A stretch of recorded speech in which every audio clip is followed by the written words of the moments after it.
Hello everyone, welcome to economics preparation. कुछ दिन पहले मध्य प्रदेश में एएसबी के द्वारा कैलेंडर जारी किया गया था और जिसमें 2025 के लास्ट में यानी कि 2025 के दिसंबर के महीने में एमपी वर्ग 1 के लिए पात्रता परीक्षा को आयोजित कराने का उल्लेख उसमें किया गया था। उसके बाद आप में से काफी लोगों के मुझे मैसेज प्राप्त हुए कि सर कैसे तैयारी करेंगे पात्रता परीक्षा में। कुछ ऐसे भी लोग थे जो 2023 में पात्रता परीक्षा को पास नहीं कर पाए थे और बाद में उन्होंने देखा कि चयन परीक्षा में क्योंकि बैकलॉग की सीटें बहुत ज्यादा थी, तो उन्होंने देखा कि चयन परीक्षा में जो कट ऑफ गई थी वो 100 में से 50 क्वेश्चंस, 55 क्वेश्चन, इतने पे भी लोगों का सिलेक्शन वहां पे हुआ था। तो ये बात कहीं ना कहीं लोगों को इस बात का एहसास कराई कि काश उन्होंने पात्रता परीक्षा को पास कर लिया होता तो उनका भी चयन सुनिश्चित हो जाता। और पात्रता परीक्षा की बात करें तो उसमें बहुत ज्यादा ऐसा कुछ है नहीं कि उसको पास न किया जा सके। आपके 150 क्वेश्चंस आते हैं एग्जाम में और अगर आप यूआर कैटेगरी से हैं तो आपको ज्यादा नहीं चाहिए, 75 ही चाहिए। नहीं नहीं नहीं, 90 चाहिए, 90 चाहिए। अगर आप यूआर कैटेगरी से हैं तो 90 चाहिए, अगर आप अदर कैटेगरी से हैं तो आपको 75 चाहिए। इस तरीके का कुछ है उसमें सिस्टम। तो वो एक पात्रता परीक्षा है ना। और पिछली बार की बात करें 2023 में पहली बार पात्रता परीक्षा आयोजित कराई गई थी और उसके बाद जो मेन एग्जाम हुआ था उसके आधार पे लोगों का क्या सिलेक्शन हुआ था। तो अर्थशास्त्र विषय में पात्रता परीक्षा की तैयारी कैसे करेंगे इसी बारे में आज हम यहाँ पे चर्चा करने वाले हैं। अगर आप इस चैनल पे नए हैं तो चैनल को सब्सक्राइब जरूर करें और कोई भी आपकी क्वेरी हो तो कमेंट बॉक्स आप सभी के लिए ओपन है। देखिए, इकोनॉमिक्स में आपने अगर क्वेश्चन पेपर को देखा होगा 2023 का, तो ऐसा नहीं था कि सवाल बहुत ही ज्यादा कठिन थे, है ना। और ऐसा भी नहीं है कि आपको 150 में 120 नंबर 125 नंबर लेके आना है, क्योंकि 120 तो शायद ही कोई पहुंचा रहा होगा, है ना। मेरी जानकारी में 116 नंबर तक गए थे लोग। तो आपको अपनी स्ट्रेटजी जो बनानी है वो इस हिसाब से बनानी है कि आपका स्कोर जो है वो 100 के अराउंड आ जाए। अब अगर बात करें कि एग्जाम का पैटर्न क्या है तो आप सभी यहाँ पे देख सकते हैं। पैटर्न जो है, यहाँ पे आपको टोटल 150 क्वेश्चंस करने होंगे, यानी कि 150 सवाल पूछे जाएंगे। एग्जाम आपका ऑनलाइन ही होगा, ये आप सभी को पता ही है। अब 150 सवालों में जो 50 सवाल हैं वो आपके होते हैं जनरल पेपर के, यानी उसमें 10 सवाल हिंदी के आएंगे, 8 सवाल इंग्लिश के आएंगे और 10 सवाल आपके जनरल नॉलेज, समसामयिकी, इन सबसे रिलेटेड, 7 क्वेश्चन आपके रीजनिंग के और 15 क्वेश्चन पेडागोजी के। तो ये जो 50 क्वेश्चन है, आप मैं यही कहूंगा कि आप इसमें बहुत ज्यादा अपना समय ना लगाएं, बहुत ज्यादा अपना एनर्जी ना खर्च करें, क्योंकि आप अगर इकोनॉमिक्स पे अच्छे से फोकस कर लेते हैं, आप अगर अर्थशास्त्र को ढंग से तैयार कर लेते हैं तो केवल इकोनॉमिक्स के साथ ही आप इस एग्जाम को पास कर लेंगे, है ना। और असली लड़ाई तो देखो चयन परीक्षा में होती है, जहां पे सीटें कम होती है। नंबर ऑफ स्टूडेंट तो इस बार देखो ज्यादा हो ही जाएंगे, क्योंकि 2023 वाले में लगभग 1500-1600 के आसपास टोटल पास किए थे। तो उसमें सिलेक्शन मान लीजिए 200-250 का हुआ है, तो 1300-1400 की वो भीड़ और कुछ नए कैंडिडेट जो आएंगे, ओवरऑल मैक्सिमम जाएंगे 5000। इससे ज्यादा आपको नेक्स्ट चयन परीक्षा में देखने को नहीं मिलेंगे। कंपटीशन कम रहेगा चयन परीक्षा में, क्योंकि पात्रता परीक्षा का जो क्वेश्चन पेपर आता है वो ठीक आता है, बहुत हल्का नहीं आता। लेकिन अगर आप सही रणनीति के साथ एग्जाम देंगे तो आप जरूर पास करेंगे। तो मैंने कहा कि जो जनरल पेपर है इस पे आपको बहुत ज्यादा ध्यान नहीं देना है, मतलब ये है कि एक बेसिक सा आप जो है कर लें। बाकी आपका पूरा का पूरा फोकस होना चाहिए इकोनॉमिक्स पे, यानी कि अपने कोर सब्जेक्ट पे, और उसी के माध्यम से आप एग्जाम में अच्छा स्कोर कर सकते हैं। ठीक है, तो जनरल पेपर में देखो बेसिक हिंदी सबको आती है, इंग्लिश भी बेसिक सबको आएगी ही आएगी। जीके का क्या है, कुछ तुक्का भी सही होगा, कुछ पढ़ लीजिएगा। रीजनिंग में कुछ अपना पूर्व ज्ञान पे आधारित दिमाग लगाइएगा। और पेडागोजी तो आपने अगर बीएड किया हुआ है तो मैं ये मान के चलता हूं कि आप जो है इसको अच्छा करेंगे। ये जो 50 क्वेश्चन है, ऐसा मैं मान के चल रहा हूं कि अगर आप एक अच्छे विद्यार्थी हैं, आप पढ़ाई को लेकर के जागरूक हैं, आप जो है अगर बराबर पढ़ाई से जुड़े रहे हैं, तो कम से कम इसमें आप 25 से 30 क्वेश्चन कर ले जाएंगे। 25 to 30 क्वेश्चन मैं ये मान के चल रहा हूं कि आप यहाँ पे सही करेंगे ही करेंगे, अगर आप एक सामान्य विद्यार्थी भी हैं तो भी। अब अगर आपका बिल्कुल ही ये सब वीक है तो थोड़ा सा जो है इसके प्रीवियस क्वेश्चंस वगैरह देख लीजिएगा और उसी के आधार पे कुछ अपना पढ़ाई कर लीजिएगा। बाकी मेन फोकस आपको सब्जेक्ट पे करना है, जिस पे अब हम लोग चलिए चर्चा करते हैं। तो देखो सब्जेक्ट का जो होगा आपका कितना क्वेश्चन पूछा जाएगा, 100 क्वेश्चन, यानी पार्ट बी जो रहेगा इस एग्जाम को उसमें 100 क्वेश्चन आपका। और क्योंकि आपका सब्जेक्ट इकोनॉमिक्स है तो अर्थशास्त्र के हम लोग किसकी बात करेंगे, पाठ्यक्रम की बात करेंगे, यानी कि सिलेबस की बात करेंगे। और ये जो सिलेबस है ना, ये आपको इकोनॉमिक्स प्रिपरेशन मोबाइल एप्लीकेशन में मिल जाएगा, सिलेबस वाले सेक्शन में, वहां से जाके आप डाउनलोड कर लीजिएगा तो आपको भटकना नहीं पड़ेगा।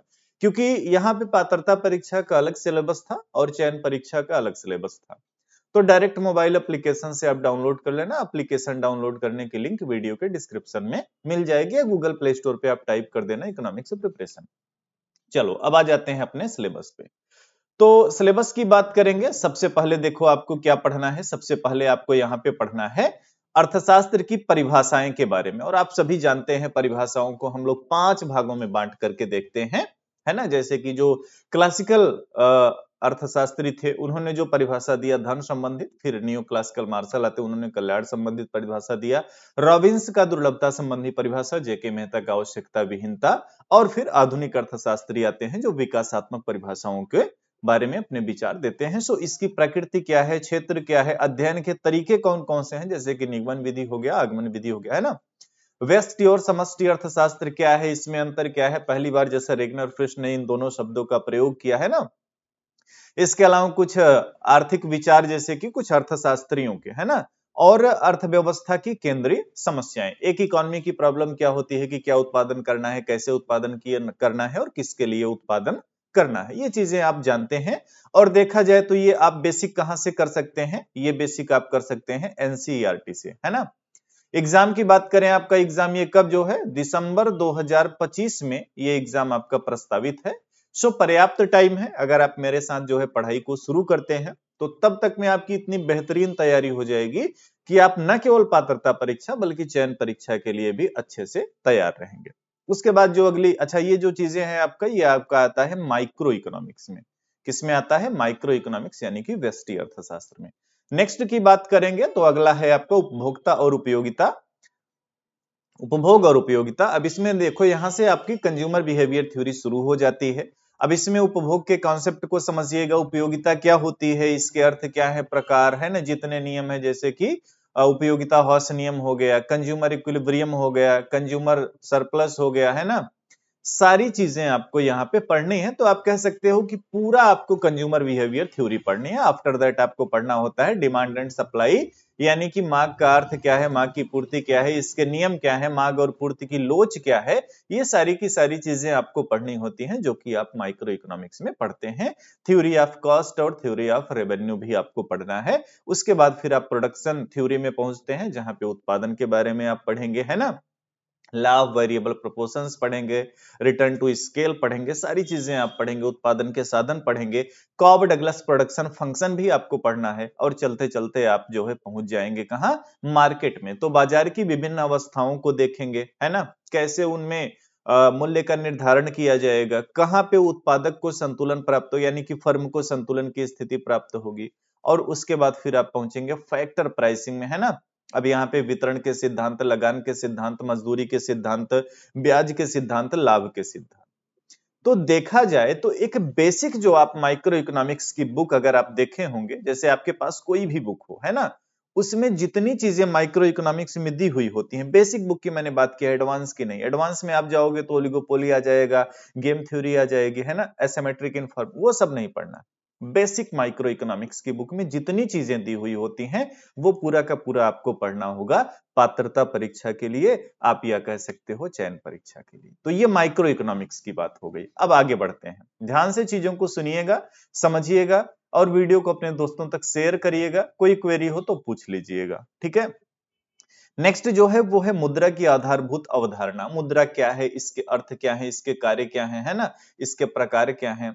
फिर जो इसमें परिमाणात्मक सिद्धांत है, नगद व्यवहार, नगद शेष सिद्धांत है, किन्स का दृष्टिकोण, मुद्रास्फीति, डिफ्लेशन, रिसेशन, सारी चीजें आपको पढ़नी है। तो ये आपका किससे रिलेटेड हो गया? ये आपका रिलेटेड हो गया भाई साहब मौद्रिक अर्थशास्त्र से। किससे? मौद्रिक अर्थशास्त्र से। ठीक है ना, आगे बढ़ते हैं। ये है आपका आर्थिक समृद्धि, विकास, आर्थिक नियोजन, आर्थिक समस्याएं और सुधार। हाँ ठीक है ना। यहाँ पे देखो आर्थिक विकास की अवधारणा क्या है, आर्थिक समृद्धि की अवधारणा क्या है, इन दोनों में अंतर क्या है, आर्थिक विकास के मापक क्या हो सकते हैं, भारत में आर्थिक समस्याएं किस प्रकार की हैं, भारत के आर्थिक सुधार कार्यक्रम कौन से हैं, पंचवर्षीय योजनाओं से तो सवाल आता ही आता है, मोस्ट मोस्ट इंपॉर्टेंट है ना। इसके अलावा विकास के सिद्धांत, वृद्धि के प्रतिरूप, तो ओवरऑल एक आप जो है ग्रोथ एंड डेवलपमेंट को पढ़ेंगे। अब जो बहुत हायर लेवल वाली थ्योरी है, जैसे सोलो का मॉडल, हेरेट-डोमर का मॉडल, रॉबिन्सन का मॉडल, ये सब थोड़ा बहुत बेसिक पढ़ना है, बहुत डीप में जाके नहीं पढ़ना है।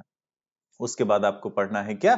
पर्यावरणीय अर्थशास्त्र, है ना। पर्यावरणीय अर्थशास्त्र पढ़ेंगे और ये देखेंगे कि अर्थव्यवस्था और जीवन की गुणवत्ता पे पर्यावरण क्षति के प्रभाव का आप कैसे मूल्यांकन करते हैं, है ना। भूमि, जल, वायु, वन।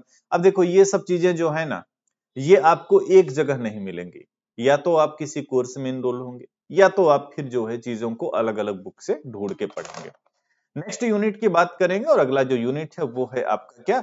भारतीय अर्थव्यवस्था की संरचना, है ना। अब इसमें पहली चीज क्या देखने को मिल रही है? प्राकृतिक संसाधन, भूमि, जल और वन। यानी कि प्राकृतिक संसाधनों के बारे में आपको पढ़ना है। आफ्टर दैट पॉपुलेशन के बारे में आपको पढ़ना है कि जनसंख्या, अब जैसे जनगणना वगैरह पढ़ लेंगे और डेमोग्राफिक वाला जो पूरा डाटा होता है वो पढ़ लेंगे तो काम हो जाएगा। ठीक है ना। एग्रीकल्चर को पढ़ेंगे। अब यहाँ पे देखो मध्य प्रदेश के बाजार प्रतिरूपों पे परिवर्तन, ऐसी चीजें जब मिले ना, आपको परेशान नहीं होना है। एक टॉपिक लेके आप ज्यादा टाइम खराब करेंगे कोई मतलब नहीं, बाकी जो सिलेबस है उसको ढंग से पढ़ना है ना। तो एग्रीकल्चर सेक्टर पूरा पढ़ेंगे।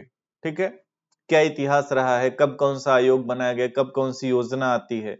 फिर औद्योगिक नीति पढ़ेंगे, कितनी औद्योगिक नीतियां आई, एलपीजी पॉलिसी के बारे में पढ़ेंगे, सारी चीजें, लघु उद्योग, बृहद उद्योग जो भी है ना। यहाँ पे आप क्या पढ़ेंगे? इंफ्रास्ट्रक्चर के बारे में पढ़ेंगे। ठीक है, और यहाँ पे भारतीय प्रवासी व्यापार संगठन, निर्देशन, भुगतान शेष। भुगतान शेष में क्या, आप जैसे बीओपी वगैरह को पढ़ेंगे। बीओपी में जितनी चीजें है ना, अब ये जो सिलेबस बनाया गया ना बहुत शॉर्ट में लिख दिया है, लेकिन जब आप इसको डिटेल में पढ़ेंगे तो आपको लगेगा। जैसे यहाँ पे देखो एमएनसी वगैरह पढ़नी है ना। फिर स्वतंत्रता के उपरांत भारतीय योजनाएं, उद्देश्य, ये सारी चीजें, गरीबी की समस्या क्या है, मूल्य वृद्धि यानी कि मुद्रास्फीति की समस्या, बेरोजगारी, 3 लाइन इन्होंने लिख दिया। अब इसमें गरीबी में क्या, आप गरीबी के बारे में पढ़ेंगे, क्या है, कैसे मापन किया जाएगा, कौन कौन सी कमेटी बनी, उन्होंने क्या रिकमेंडेशन दिया, सारी चीजें। इसी प्रकार से बेरोजगारी क्या है ना, मापने का तरीका क्या है, कितने प्रकार हैं, सरकार क्या उपाय कर रही है दूर करने के।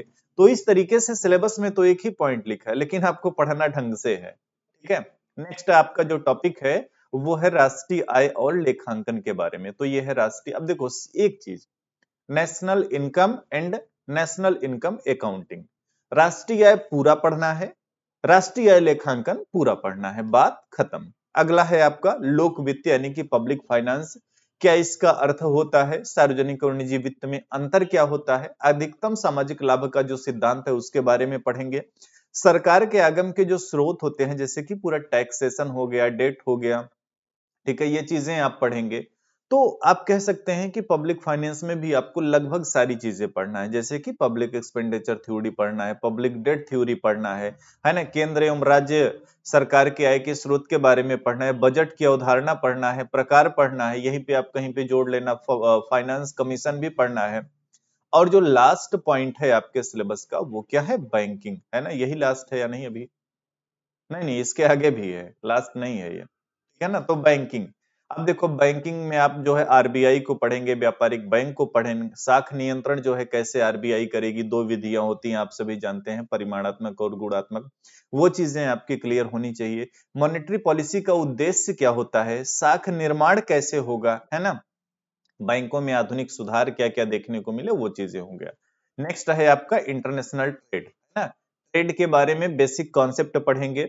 अब यहाँ पे देखो अलग से दिया है व्यापार संतुलन, भुगतान संतुलन, भुगतान असंतुलन को सुधारने के उपाय, व्यापारिक नीतियां, व्यापारिक उपकरण, विदेशी विनिमय दर।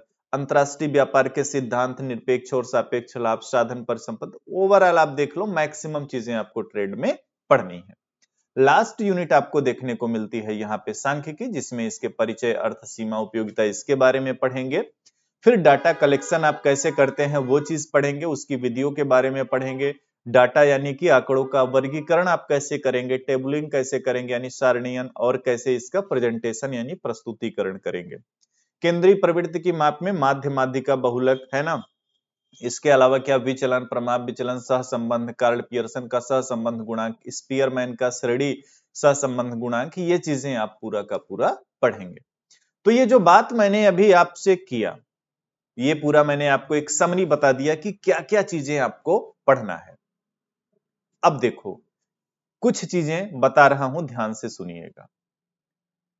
पहली जो यूनिट आपकी शुरू होती है यहां से, यहां पे अब मैं लिख दे रहा हूं एक बुक। अभी इतना आपके पास टाइम है ना, या तो देखो आप बुक पढ़ो और या तो आप कोई कोर्स लेके पढ़ो। तो एक बुक माइक्रो इकोनॉमिक्स की आपको क्या करना है, पढ़ना है। माइक्रो इकोनॉमिक्स जो भी बुक आपके पास हो, बेसिक बुक, माइक्रो इकोनॉमिक्स की क्या करेंगे, आप एक बुक पढ़ेंगे। ये यूनिट आपका कहां तक कवर करेगी, यहां तक, है ना। ये जो मॉनेटरी है, इसके लिए आपको क्या, मौद्रिक अर्थशास्त्र की यानी कि मॉनेटरी इकोनॉमिक्स की भी एक बुक पढ़नी चाहिए। ये जो चीजें दी हुई हैं यहाँ पे, इसके लिए आप क्या करेंगे, ये चीजें आपकी मिल जाएंगी maximum Indian economy. Indian economy की बुक में इसमें काफी चीजें आपकी मिल जाएंगी, तो इसके लिए इंडियन इकोनॉमी से। और ये भी जो चीजें आप देख रहे हो, ये भी आपकी कहां से मिल जाएंगी, इंडियन इकोनॉमी की बुक से आपको ये चीजें भी मिल जाएंगी, मैक्सिमम चीजें मिल जाएंगी। थोड़ा बहुत कुछ छूटेगा, यूट्यूब से कर लेना। राष्ट्रीय आय भी आपकी इंडियन इकोनॉमी में। यहां पे आप पब्लिक फाइनेंस के लिए एक बुक ले सकते हो। पब्लिक फाइनेंस यानी लोकवित्त के लिए क्या एक बुक आप पढ़ सकते हो। इतना ज्यादा टाइम है ना, आराम से पढ़ोगे तो हो जाएगा।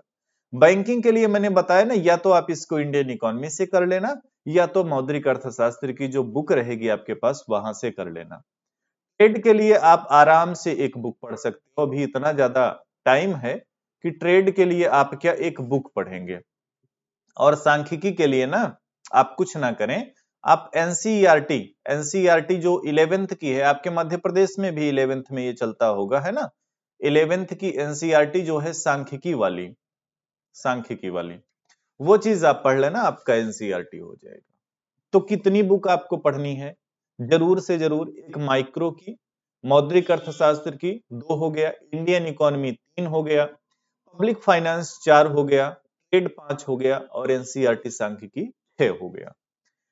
अब देखो इतना टाइम है आपके पास ना, कि आप अगर धीरे धीरे भी पढ़ेंगे, 1 महीने लगाएंगे एक बुक को पढ़ने में, तब भी आप 6 महीने में आसानी से कवर कर लेंगे। ये है बढ़िया वाला तरीका, जिसमें सफलता की 100% गारंटी है ना।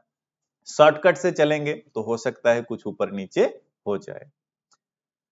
उसके अलावा जैसे आप में से काफी लोगों ने पूछा कोर्स के बारे में, मोबाइल एप्लीकेशन यानी कि इकोनॉमिक्स प्रिपरेशन मोबाइल एप्लीकेशन में एक कोर्स अवेलेबल है, आपने देखा होगा, एमपी वर्ग एक पात्रता परीक्षा। इस कोर्स में आपको क्या मिलेगा, इस कोर्स में आपको फिलहाल में आपको रिकॉर्डेड वीडियो प्लस पीडीएफ, है ना, अभी वर्तमान में ये मिल रहा है। और मान के चलें कि आफ्टर 3 to 4 मंथ, यानी हम लोग एक एस्टिमेटेड टाइम लेके चल रहे हैं, जून के आसपास से, जून से इस कोर्स में लाइव क्लास शुरू होगी, लाइव क्लास शुरू होगी, ठीक है, इसी कोर्स में।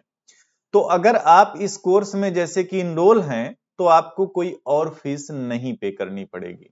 वैलिडिटी की बात करेंगे, आपके एग्जाम को देखते हुए मैंने यहाँ पे वैलिडिटी जो है वो 2 ईयर लगा रखी है, ताकि 2 सालों में आपका एग्जाम हो जाए, उसमें कोई संदेह और किंतु परंतु वाली बात न रहे, ठीक है ना। अभी ये जो कोर्स है, इसमें आपको एक तो पात्रता परीक्षा का भी पूरा रिकॉर्डेड लेक्चर मिलेगा, प्लस चयन परीक्षा का भी रिकॉर्डेड लेक्चर मिलेगा। तो ये आपके पास अच्छा मौका है। इसके अलावा क्या, आजकल आपने देखा होगा मैंने एक कोर्स शुरू किया है अर्थशास्त्र अभ्यास का, है ना। क्या शुरू किया है? अर्थशास्त्र अभ्यास नाम से। अर्थशास्त्र अभ्यास में क्या होता है, हम लोग डेली जो है 25, 30, 40 क्वेश्चंस की प्रैक्टिस करते हैं।